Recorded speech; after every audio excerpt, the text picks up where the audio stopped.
ഒരുപാട് നാളുകളായി നമ്മുടെ നാട്ടിലെ ആൾക്കാർ ചോദിക്കുന്നുണ്ട് വേടൻ എവിടെ എന്നുള്ളത്.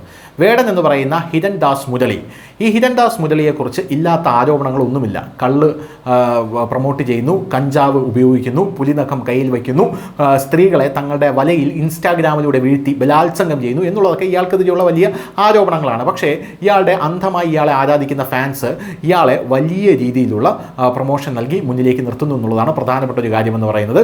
രാഷ്ട്രീയക്കാർ ഇയാൾക്ക് പ്രൊമോഷൻ നൽകുന്നു.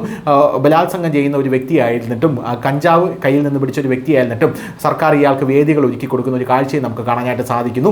ഇയാളുടെ പല കാര്യങ്ങളും പാഠപുസ്തകങ്ങളിൽ ഉൾപ്പെടുത്താനുള്ള ശ്രമം നടത്തിയിരുന്നുവെങ്കിലും ഗവർണർ അത് വെട്ടിക്കളയുന്ന കാഴ്ചയാണ് നമുക്ക് കാണാനായിട്ട് സാധിച്ചത്. ഇപ്പോൾ ഇയാൾ ഒളിവിലാണെന്നാണ് അറിയാൻ സാധിക്കുന്നത്. അതായത് ഇൻസ്റ്റാഗ്രാമിലൂടെ പരിചയപ്പെട്ട ഒരു യുവ ഡോക്ടറെ ഇയാൾ ബലാത്സംഗം ചെയ്ത് വലിയ രീതിയിൽ പീഡിപ്പിച്ച് അവസാനം കൈയൊഴിഞ്ഞു എന്നുള്ളതാണ് ഇയാൾക്കെതിരെയുള്ള നിലവിലുള്ള കേസ്. കോടതി ഇയാൾക്ക് ജാമ്യം അനുവദിച്ചിട്ടില്ല.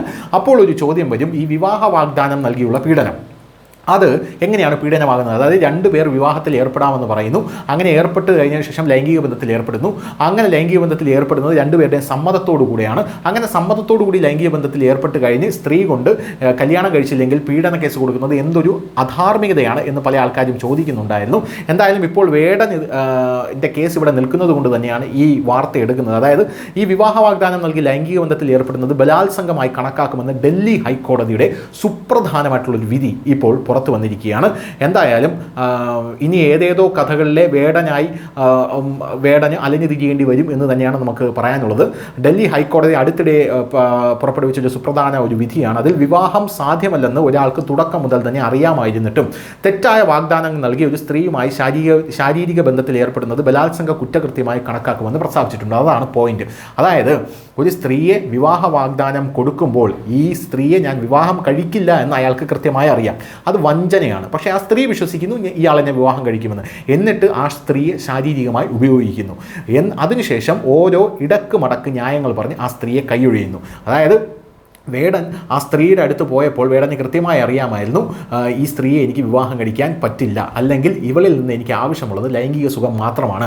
അതിന് അവളെ പ്രേരിപ്പിക്കാൻ അല്ലെങ്കിൽ അവളെ കീഴ്പ്പെടുത്താൻ വിവാഹം കഴിച്ചുകൊള്ളാം എന്നുള്ളൊരു ഉപാധി ആ സ്ത്രീയുടെ മുമ്പിൽ വയ്ക്കുകയായിരുന്നു. ഇതാണ് അതിലെ സുപ്രധാനമായിട്ടുള്ള പോയിന്റ് എന്ന് പറയുന്നത്.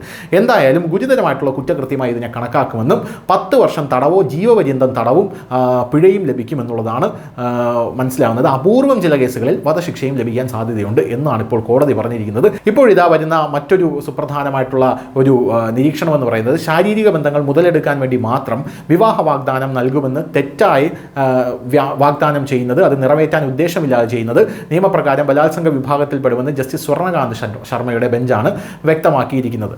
എന്തായാലും ഇത് വലിയ രീതിയിലുള്ളൊരു ചർച്ചയായി മാറിയിരിക്കുകയാണ് നമ്മുടെ രാജ്യത്ത്. News desk, news Malayalam.